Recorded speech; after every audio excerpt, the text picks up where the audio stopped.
اعوذ باللہ من الشیطان الرجیم بسم اللہ الرحمن الرحیم الحمد للہ رب العالمین الرحمن الرحیم مالک یوم الدین صدق اللہ العظیم۔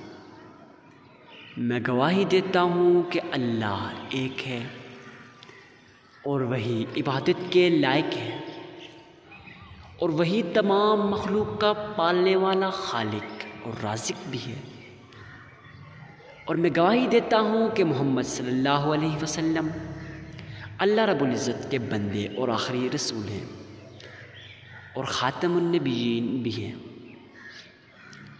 محترم ناظرین، آج ہم آپ کے لیے نہایت ہی مجرب، آزمودہ اور نایاب وظیفہ لے کے حاضر ہوئے ہیں۔ دوستوں، اگر آپ پہ مشکلات ہی مشکلات ہیں، اگر آپ پہ مصیبتیں ہی مصیبتیں ہیں، اگر آپ پہ رزق کی تنگی ہے اور آپ چاہتے ہیں کہ رزق کی فراوانی ہو جائے، تو دوستوں، اگر آپ چاہتے ہیں کہ آپ کا کاروبار روز بروز ترقی کرے، اور اگر آپ چاہتے ہیں کہ آپ کی ہر دعا قبول ہو، دوستوں، کافی لوگ پرسنل کے اندر واٹس ایپ میں ہم میسیجز کرتے ہیں کہ حضرت ہمیں کوئی ایسا وظیفہ بتا دیں جس سے ہماری تمام مشکلات حل ہو جائیں اور ہمیں رزق کی فراوانی ہو جائے، ہمارے رزق میں برکت ہو جائے، ہمارے کاروبار میں برکت ہو جائے، ہمارے کاروبار ترقی کریں۔ تو دوستوں، آج ہم آپ کے سامنے وہ نایاب، عمدہ، مجرب اور آزمودہ وظیفہ لے کے حاضر ہوئے ہیں۔ دوستوں، یہ وظیفہ پڑھنا کیسے ہے اور کس وقت پڑھنا ہے، تو یہ مکمل ڈیٹیل ہم آگے آپ کے ساتھ شیئر کریں گے، مگر اس سے پہلے ایک بات آپ کو لازمی عرض کروں۔ دوستوں، آپ نے ویڈیو پہ اینڈ تک جڑے رہنا ہے، کسی بات کو سکپ نہیں کرنا تاکہ آپ لوگوں کا نقصان نہ ہو جائے۔ بعض لوگ کہتے ہیں حضرت ہمارے وظیفے قبول نہیں ہوتے، تو وہ بہت بڑی غلطی کرتے ہیں۔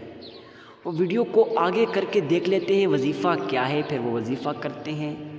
تو دوستوں، وہ اہم باتیں جو ہم نے وظیفہ کرنے سے پہلے، وظیفہ بتانے سے پہلے آپ سے شیئر کی ہوتی ہیں، تو وہ باتیں وہ سن نہیں پاتے اور پھر وہ کہتے ہیں کہ حضرت ہمارے وظیفے قبول کیوں نہیں ہوتے۔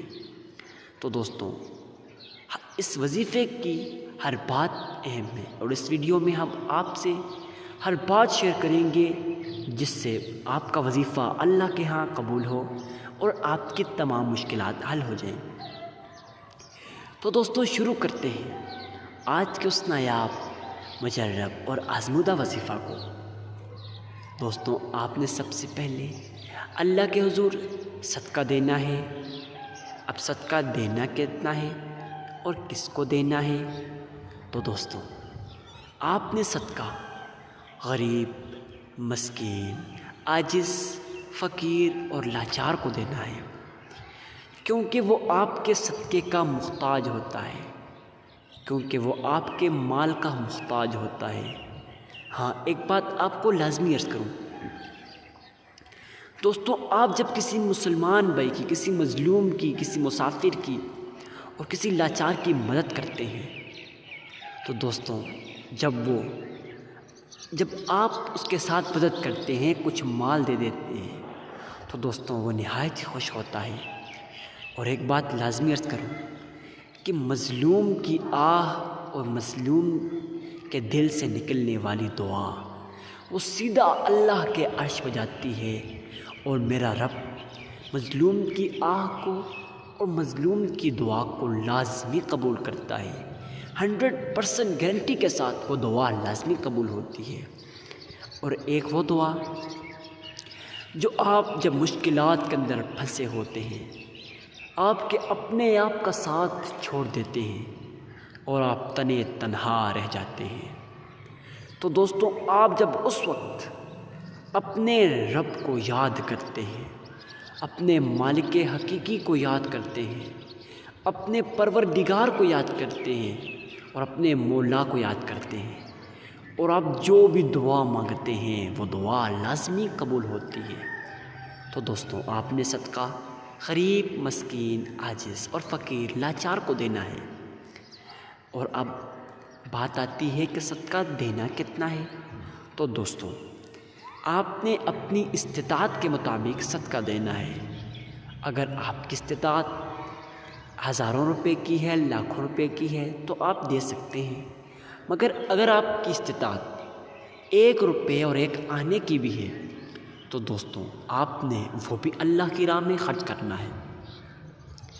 مگر ایک بات آپ کو لازمی عرض کروں دوستوں، دنیا کے اندر بعض لوگ ایسے ہوتے ہیں جو اللہ کی راہ میں لاکھوں، اربوں اور کھربوں روپے خرچ کر دیتے ہیں، مگر وہ اخلاص کے ساتھ نہیں بلکہ وہ اپنا نام بنانے کے لیے صدقہ کرتے ہیں۔ وہ چاہتے ہیں کہ دنیا کے اندر میرا نام ہو، وہ چاہتے ہیں کہ لوگ مجھے اللہ کا ولی کہیں، اور وہ چاہتے ہیں لوگ مجھے متقی اور لوگ مجھے پرہیزگار کہیں۔ تو دوستوں اسے کہتے ہیں ریاکاری کا صدقہ۔ تو دوستوں آپ نے ریاکاری کا صدقہ نہیں دینا، کیونکہ قرآن کریم کے اندر اللہ رب العزت فرماتے ہیں جو شخص احد کے پہاڑ جتنا سونا چاندی بھی اللہ کی راہ میں خرچ کرتا ہے مگر خلوص نیت کے ساتھ نہیں، اخلاص نیت کے ساتھ نہیں، اس کے ذہن میں ایک بات ہوتی ہے کہ لوگ مجھے اللہ کا ولی کہیں، تو دوستوں میرا رب فرماتے ہیں کہ قیامت کے روز اسے دردناک عذاب دیا جائے گا۔ تو دوستوں اللہ رب العزت مجھے اور آپ اور ہم سب کو اس دردناک عذاب سے محفوظ فرمائے۔ تو دوستوں بات کرتے ہیں، آپ نے صدقہ خالصتاً اللہ کی رضا کی خاطر دینا ہے، چاہے وہ 1 روپے کیوں نہ ہو۔ تو دوستوں صدقہ دینے کے بعد آپ نے 3 مرتبہ اللہ کے حضور درود ابراہیمی پڑھنا ہے، یا پھر آپ نے صلی اللہ علیہ وآلہ وسلم پڑھ لینا ہے۔ 3 مرتبہ یہ پڑھنے کے بعد آپ نے چھوٹی سی سورت کوثر کا خاص عمل، وہ سورت انا اعطیناک الکوثر فصل لربک وانحر ان شانئک ھو الابتر، یہ سورت صرف 3 آیتوں پہ مشتمل ہے۔ تو آپ نے یہ سورت پڑھ لینی ہے، اور پڑھنی کتنی بار ہے؟ تو دوستوں آپ نے پورا رمضان چلتے پھرتے، اٹھتے بیٹھتے اور کسی بھی نماز کے بعد یہ پڑھنا ہے، اور 31 ٹائم 31 مرتبہ آپ نے یہ پڑھنا ہے۔ اس کے بعد آپ نے پھر 3 مرتبہ درود ابراہیمی یا پھر صلی اللہ علیہ وآلہ وسلم پڑھ لینا ہے۔ اب آپ کا یہ وظیفہ مکمل ہو جائے گا۔ دوستوں ویڈیو کو ثواب کی نیت سے صدقہ جاریہ سمجھ کر مزید آگے شیئر کرنا مت بھولیے گا۔ والسلام۔